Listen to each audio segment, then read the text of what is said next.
ब्रह्ममुरारिसुरार्चितलिङ्गं निर्मलभासितशोभितलिङ्गं जन्मज दुःखविनाशकलिङ्गं तत्प्रणमामि सदा शिवलिङ्गम् देवमुनिप्रवरार्चितलिङ्गं कामदहं करुणाकरलिङ्गं रावणदर्पविनाशनलिङ्गं तत्प्रणमामि सदा शिवलिङ्गम्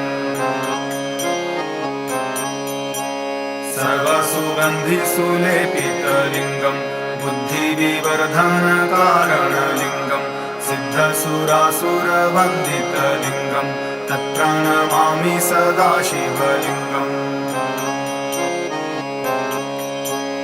कनकमहामणिभूषितलिङ्गं फणिपतिवेष्टितशोभितलिङ्गं